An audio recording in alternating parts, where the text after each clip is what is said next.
119, du 121 et du 123 de la rue Saint-Agathe à Florange.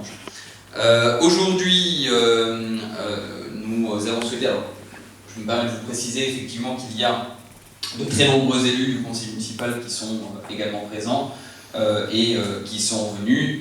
Je vous présente aussi Madame Paternagel qui, en tant qu'adjointe à l'urbanisme, est à mes côtés. Alors aujourd'hui, le but de cette réunion, mon propos va être relativement rapide, puisque le but de cette réunion est simplement de vous faire un point assez général et global et d'entrer en discussion avec vous en la matière pour vous présenter les perspectives aujourd'hui qui sont celles de la copropriété après plusieurs discussions qu'on a pu obtenir, qu'on a pu avoir avec différents membres du conseil syndical, avec le syndic de la copropriété, le nouveau syndic, puisque pendant quelques années on a discuté avec M. Neuenmacher et maintenant c'est Madame, je ne me souviens plus Hervé, Madame Rossi qui représente la copropriété et récemment lors d'une réunion avec 3 représentants du syndicat, la syndic, également avec Maître Colbus qui représente le syndicat de la copropriété, qui représente votre copropriété avec lesquels on a eu l'occasion de discuter. Donc on a fait le point puisque aujourd'hui la municipalité depuis bien des années alerte, comme, et je le dis en toute sincérité, en toute transparence, vos représentants au syndicat de cette copropriété, dans votre association de copropriété, alerte sur la situation de la copropriété. Et je crois que ce n'est pas simplement un simple mot de dire qu'il y a une alerte, puisque je crois même que dans une invitation que vous avez reçue pour le 28 septembre prochain, que nous avons reçue, puisque la ville est également copropriétaire, la syndic alerte sur le fait que les échéances, les traites habituelles d'eau, d'électricité, de gaz ne pourront plus être payées. Voilà, c'est marqué dans le titre, enfin pas dans le titre, mais dans un des éléments de votre invitation, où effectivement on en arrive aujourd'hui dans une situation délicate au niveau de cette copropriété. Dans le même temps, ça fait plusieurs années qu'il y a à la fois un bâtiment qui vit, et donc qui, comme n'importe quel bâtiment, comme n'importe quel ouvrage, se dégrade, d'une dynamique de certains, et je reconnais la volonté et le dynamisme des membres du syndicat pour essayer de pousser les choses, et essayer de pousser la situation et d'améliorer la situation, mais effectivement on a un bâtiment qui continue à se dégrader, et structurellement comme esthétiquement le bâtiment continue de se dégrader. Donc je voulais simplement vous glisser les perspectives qui sont celles aujourd'hui de la municipalité, puisqu'en fait, pour être très simple, la ville a 2 possibilités.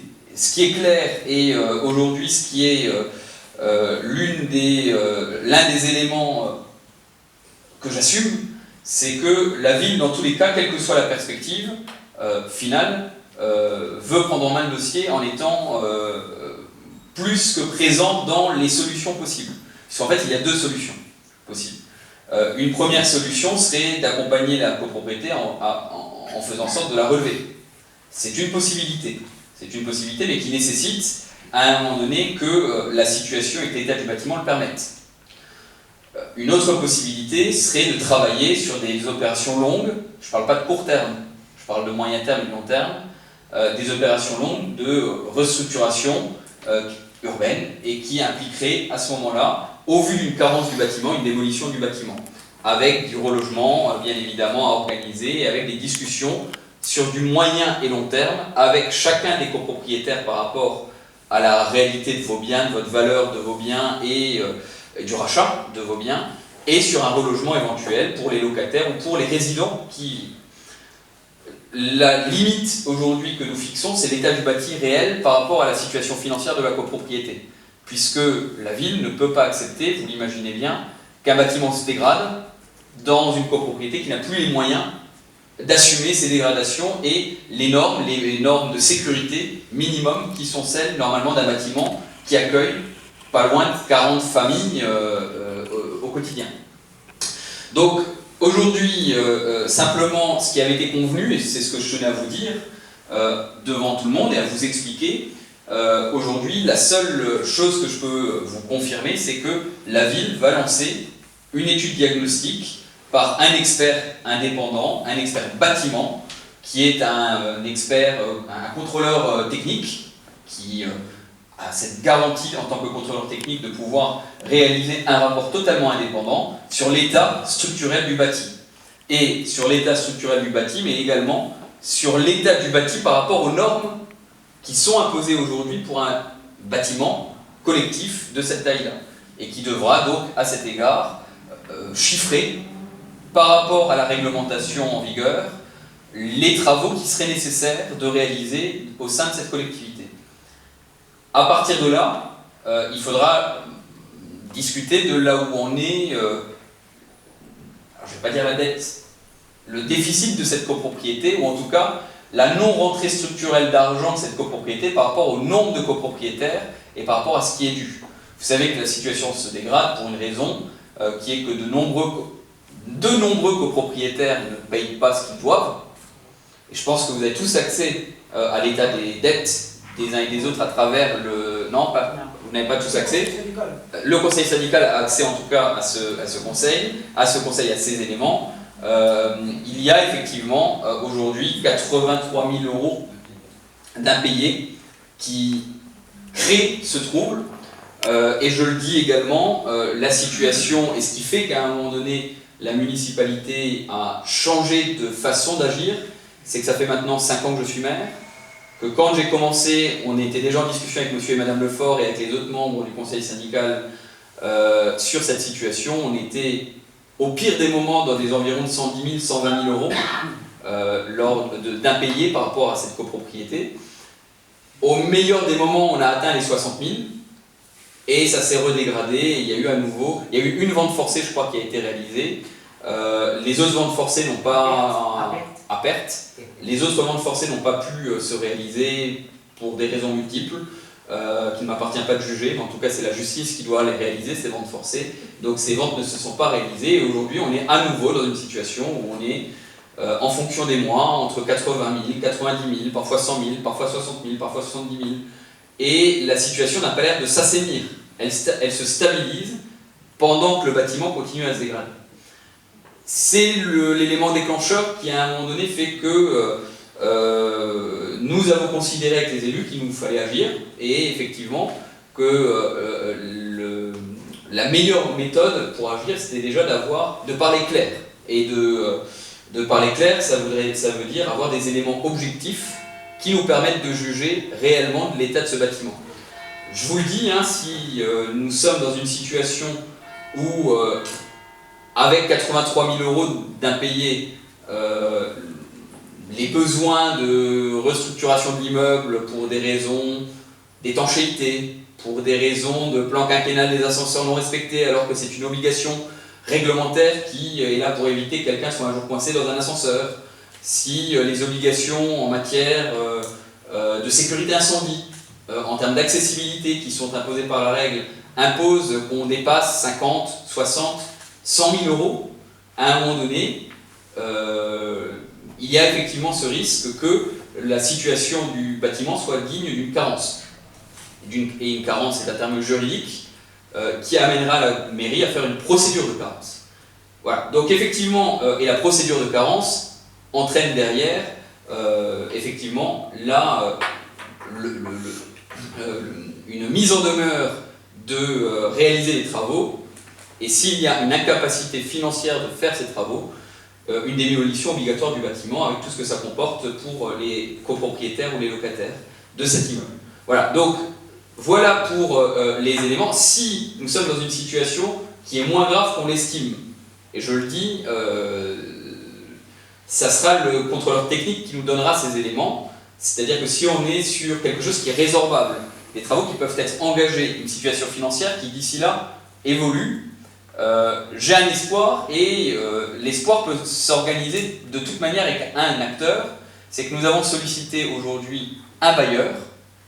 Pour le moment, il est peut-être encore trop tôt pour évoquer le nom, mais nous avons un bailleur qui, à travers le fonds Action Logement, serait capable, que cela soit pour des raisons de démolition ou pour des raisons de restructuration et de rénovation de l'immeuble, de devenir majoritaire de la copropriété, et donc qui serait prêt à racheter des appartements pour qui serait prêt à vendre les appartements et de racheter soit au fil de l'eau, soit d'un seul lot au gré à gré avec chacun des propriétaires et des copropriétaires de cet immeuble, de ces 3 copropriétés, 119, 121, 123 rue Sainte-Agathe. Là encore, je le dis, puisqu'on parle pour le moment en fiction, c'est toujours la même chose. Il y a soit le moment où on est sur une discussion au gré à gré, soit il y a la discussion purement réglementaire, et la discussion purement réglementaire dépendra de la carence qui sera désignée par un juge, qui peut prendre du temps, mais qui n'amène pas forcément au même montant, puisqu'une carence veut dire qu'il y a une imminence et une gravité immédiate qui fait que le juge demande une démolition rapide. Et donc, on est moins sur la notion de discussion sur le prix. Voilà. Donc je le dis, voilà les éléments que je pouvais vous donner en amont concernant cette copropriété. Donc la première étape et l'étape ultime pour nous par rapport à l'avenir réel de cette copropriété, c'est de savoir aujourd'hui l'état réel de carence, c'est de savoir si le bâtiment est trop abîmé ou s'il est aujourd'hui structurellement sauvable, si on a la capacité de pouvoir sauver cet immeuble, et effectivement la tendance par rapport aux finances de cette copropriété. Je finis, et je rappelle, je l'ai déjà dit, mais je rappelle aussi qu'on est sur un temps long. On n'est pas sur des discussions à 6 mois, on n'est pas sur des discussions à 1 an, on n'est même pas sur des discussions à 3 ans. On est sur des discussions aujourd'hui à 5 ans, à 6 ans, à 10 ans, par rapport à la résolution de cette question de la copropriété Sainte-Agathe. Je veux vraiment le dire pour qu'il n'y ait pas d'effet de panique ou de discussion hâtive à l'égard de cette copropriété. On est sur une volonté de résoudre le risque qui peut exister face à cette copropriété, qu'un jour il y ait un problème structurel, structurant, parce qu'il y a un non-respect structurel des normes. Je le dis comme ça, hein, on sait que les logements sont dans des états très divers. Et c'est d'ailleurs la caractéristique de cette copropriété dégradée. C'est qu'on peut se retrouver, on connaît tous quelqu'un qui vit dans votre immeuble, il peut y avoir des appartements très bien rénovés, comme j'ai déjà vu des appartements sans fenêtre dans votre copropriété.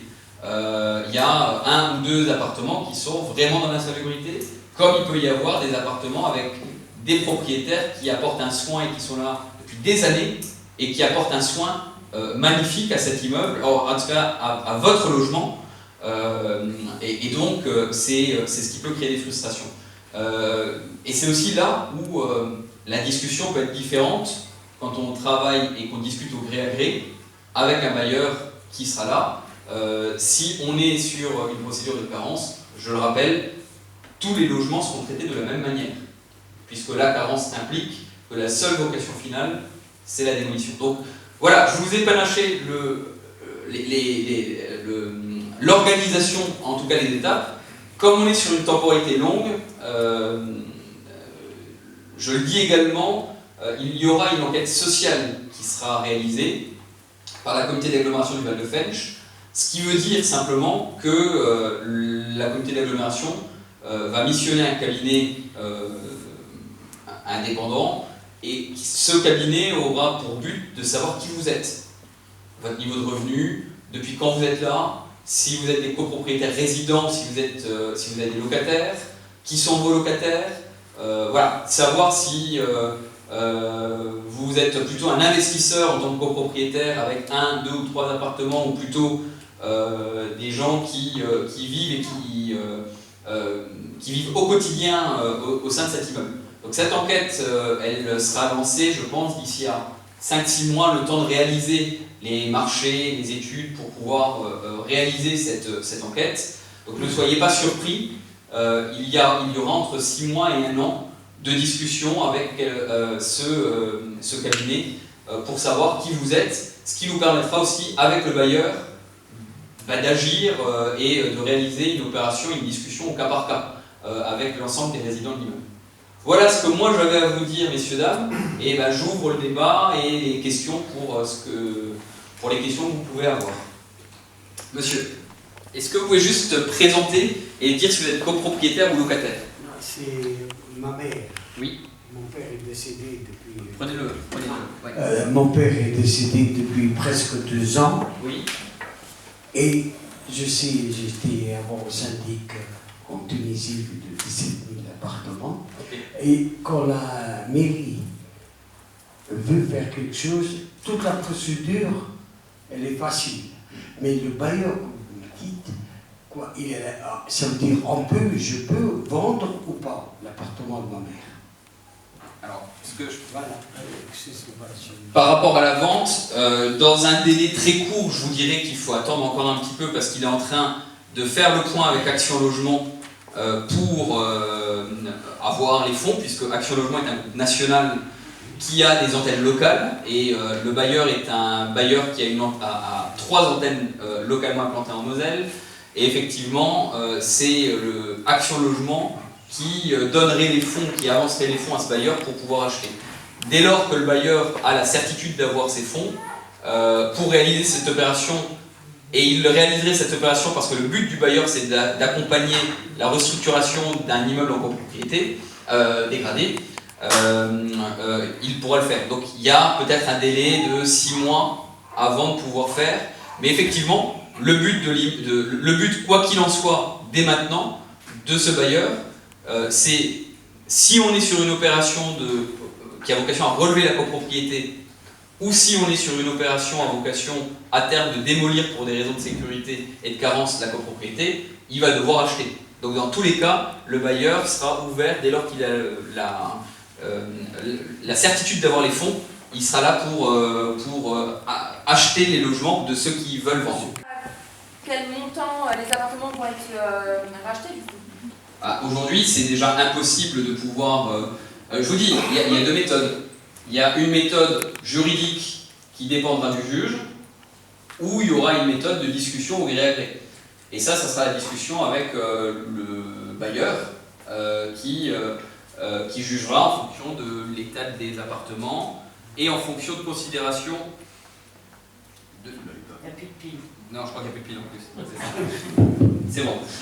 Et en fonction de considération de discussion avec la mairie, où on peut valoriser aussi, il faut aussi regarder le prix où les gens ont acheté initialement.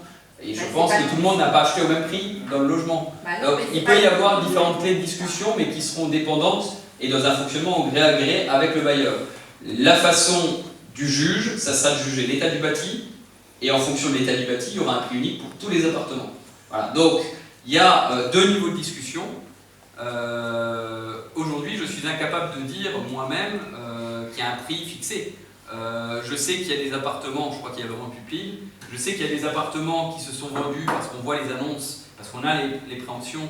Il y a des appartements à 45 000 € qui se vendent à 70 mètres carrés, comme on peut en avoir à 80 000 € pour 70 mètres carrés, comme il peut y en avoir qui, il y a 5 ans, ou 6 ans, ou 10 ans, ont été vendus à 140 000 ou 120 000. Mais j'ai envie de dire ça, au pire, ça vous regarde plus ou moins pas quel prix on a acheté. Ça, c'est après votre... C'est nos affaires, c'est pas vos affaires. Mais ça sera vous. Si on veut faire une plus-value dessus, c'est exactement pas le vôtre. Alors ça sera votre niveau de discussion avec le bailleur, excusez-moi, hein, je le dis. La ville ne s'ingérera pas dans les discussions entre vous. Mais par contre, si effectivement, si j'entends dans l'inverse, parler de plus-value, si dans l'inverse, on a une situation d'une personne avec un acte qui a acheté à 120 ou 130 000 et à qui la considération objective de l'état du bâtiment fait qu'on lui propose 70 000, effectivement, là, on pourra discuter avec le bailleur. Mais je dis juste que, pour moi, c'est pas la mairie qui va fixer les prix, c'est pas notre rôle. Parce que premièrement, je vous répète, la première étape, c'est déjà de savoir quel est l'état réel du bâtiment. Tant qu'on ne sait pas quel est l'état réel du bâtiment, on peut discuter sur l'état du bâtiment, on peut discuter sur l'état de vos appartements, mais ils auront toujours les mêmes communs, ils auront toujours les mêmes difficultés. Et je rappelle que chaque copropriétaire est quand même normalement juridiquement responsable de l'état collectif du bâtiment. Je vous donne un exemple très bête. Les poteaux de l'immeuble ont dans les traverses des poteaux de l'immeuble de l'amiante. Normalement, ils mériteraient du cuvelage. Ça, c'est des travaux qui, normativement parlant, nécessiteraient que chaque poteau ait un cuvelage particulier. C'est des petites failles qu'on a pu discuter avec les services qui existent aujourd'hui par rapport à la datation du bâtiment et par rapport à la réalité du bâtiment d'aujourd'hui. Et certains poteaux sont plus ou moins abîmés, et certains poteaux, on peut considérer que certains poteaux ne correspondent plus à la norme. Alors, ils ne vont pas s'effondrer, mais par contre, il y a de l'amiante, et normalement, il faudrait le recouvrir, cette amiante. Ça, c'est des travaux qui vont peser sur la collectivité, sur la copropriété, et que normalement, chacun, vous devriez être solidaire pour faire ces travaux. Vous imaginez bien que dans cette notion de responsabilité des copropriétaires, si on se retrouve à la fin avec un montant de 200 000 € et que la seule solution pour le faire, c'est que chaque copropriétaire doit faire un emprunt de 5 000 € pour réaliser ces travaux avec une obligation de le faire, sinon il y a une mise en danger de la vie d'autrui. En même temps, c'est bien ce qui a été fait pour les ascenseurs il y a une dizaine d'années, j'ai envie de dire. Hein. Mais je vous dis, ils n'ont pas eu le choix de le faire. Hein. Si la copro est prête à se lancer, à demander un emprunt à tout le monde, et si tous les copropriétaires sont d'accord, Madame Lefort, je suis d'accord avec vous. Moi, la question, c'est aujourd'hui, j'ai un doute.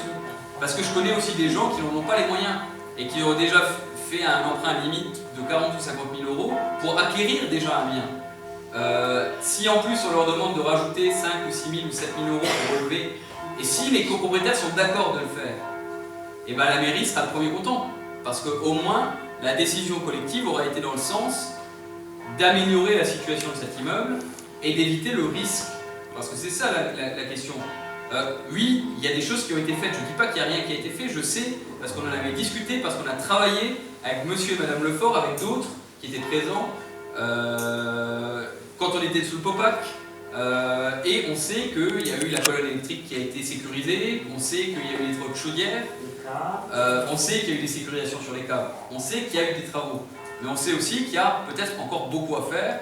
On sait que certains locataires ou propriétaires sont revenus vers service urbanisme quand ils ont vu les articles de presse, nous ont montré des photos, nous ont montré des problèmes d'étanchéité qui peuvent venir de la façade, qui peuvent venir de la toiture, nous ont montré qu'il y a eu des éléments structurels du bâti qui sont structurants et qui amèneraient à devoir faire des travaux lourds. Moi, simplement, la question, c'est est-ce que la copro est capable et a envie de le faire? Si la copro nous dit que vous êtes capable et que vous avez envie de le faire, selon un montant de travaux qui est fixé par la réglementation à travers ce cabinet indépendant, on sera les premiers contents que l'initiative, et excusez-moi, la mise en demeure un peu de la ville aura fait changer la chose.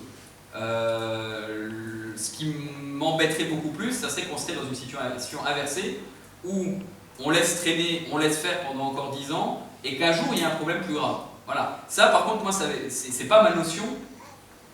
C'est pas ma notion de mon rôle de maire en matière de police de l'urbanisme, puisque c'est de la police de l'urbanisme. Je peux poser une question? Oui.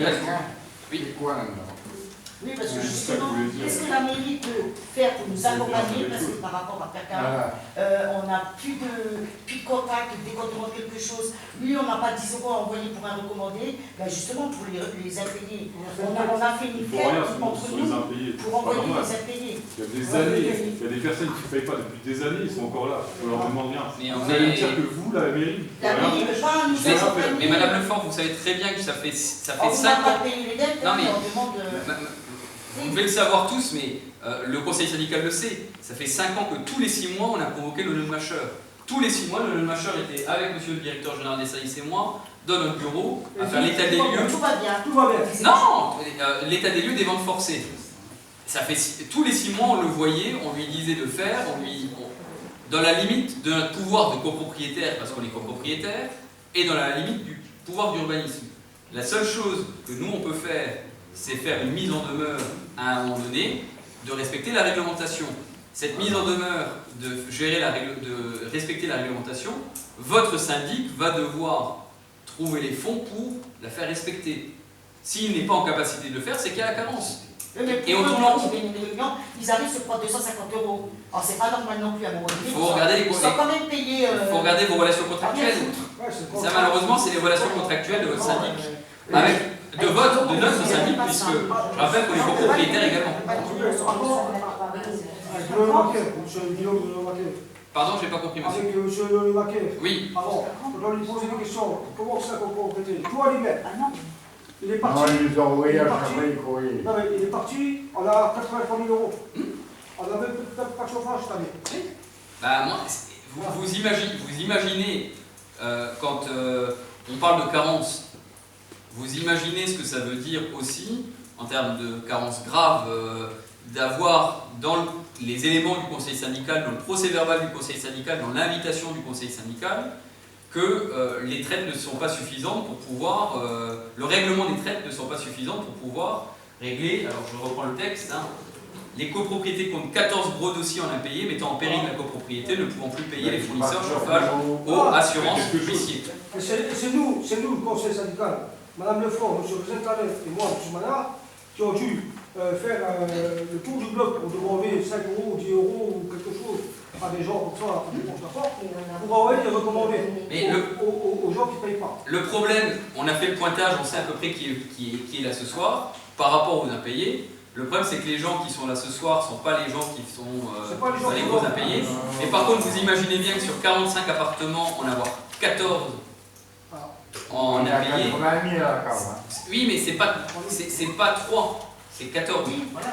C'est quand même important et ça montre que c'est pas un seul dossier de vente forcée qui va tout régler. À un seul, il y en a presque 25 000 euros. Un seul. Il y en a, ça fait quoi? Ça fait 10-15 ans déjà. Actuellement, il y en a un à 19 000. Il y en a un à 19 000 et un à 11 000. Dans les gros dossiers. Il y a 2 appartements. Moi, je suis les seuls que j'ai dans votre document qui est le document du 28 septembre. Hein. Mais je pense que l'impact que si un courrier vient de la mairie, je pense que ça sera quand même un petit peu plus impactant que nous, notre un petit coup de pression au niveau des pressions. On les a vus, on a dit la même chose, je veux bien. Mais c'est pas ça, c'est que c'est la limite du poids moral, c'est-à-dire qu'à partir du moment où... Sinon, on va se faire foutre dehors parce qu'à cause de ça, les 83 000 euros. Et puis, quand on a 83 000 euros d'impayés, eh bien, quand tu auras quelque chose, on ne pourra même pas faire de travaux. Mais il y a 2 ans, on parlait de l'émaquet, on disait que quand maintenant, on serait vraiment... on aurait plus beaucoup de dettes. On va essayer de voir avec la caisse d'épargne, c'est la seule banque qui pouvait nous prêter. Elle pouvait nous prêter et c'est des prêts personnels. Et alors de la façade. Mais là, le problème, excusez-moi, c'est qu'au-delà de la façade, parce que je me souviens de la discussion qu'on avait eue avec lui, nous-mêmes, on avait parlé de l'esthétique du bâtiment à l'époque, qui était quand même pas heureuse pour aider à remobiliser le bâtiment et lui redonner une attractivité. Oui, mais sauf que le problème, Madame Lefort, c'est qu'il y a peut-être d'autres choses en termes de réglementation, incendie, qui sont prioritaires. Et c'est là où nous, aujourd'hui, on est là pour regarder objectivement ce qui sont les vraies augmentations, les vraies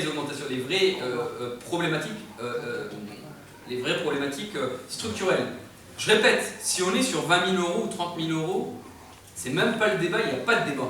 Il n'y a pas de débat de démolition du bâtiment. Si on est à 20 ou 30 000 euros de travaux à réaliser, il n'y a pas de débat de démolition du bâtiment. Moi, ce qui me fait peur, c'est que j'ai l'impression, quand j'écoute des copropriétaires ou des locataires, qu'il y a des problèmes d'étanchéité. J'ai peur et j'ai l'impression, mais je n'ai pas de certitude, qu'il y a d'autres problématiques structurelles qui n'ont pas été gérées parce qu'on sait que c'est une copropriété qui est en difficulté financière. Alors, il y a monsieur, je crois, il y a monsieur là-bas. C'est qu'on serait dans une ville qui aurait une catégorisation ville en difficulté, zone d'éducation prioritaire, zone urbaine sensible, avec de la forte délinquance. Je ne dis pas qu'il n'y a pas de délinquance, mais je veux dire sur toute la ville, c'est pas Famec. Florent n'est pas Famec. Voilà, on va dire ça.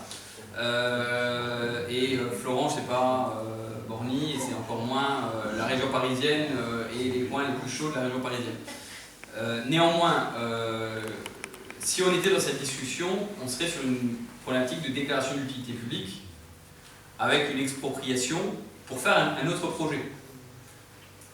Là, aujourd'hui, je ne viens pas vers vous pour vous dire que l'objectif de la mairie, c'est de tout raser pour construire différemment. Ça ne veut pas dire que si on est sur une discussion de démolition du bâtiment, il faudra bien réaménager le quartier. Il y aura une discussion. Mais le fond, aujourd'hui, c'est pas, je ne viens pas vous dire on va aménager une piscine à la place de l'immeuble rose parce que c'est que pour le motif là, qui est aujourd'hui dans une... Déjà, vous voulez la fermer. Le vice-président approuve. Non, on se bat pour la garder ouverte. On vient pas vous dire...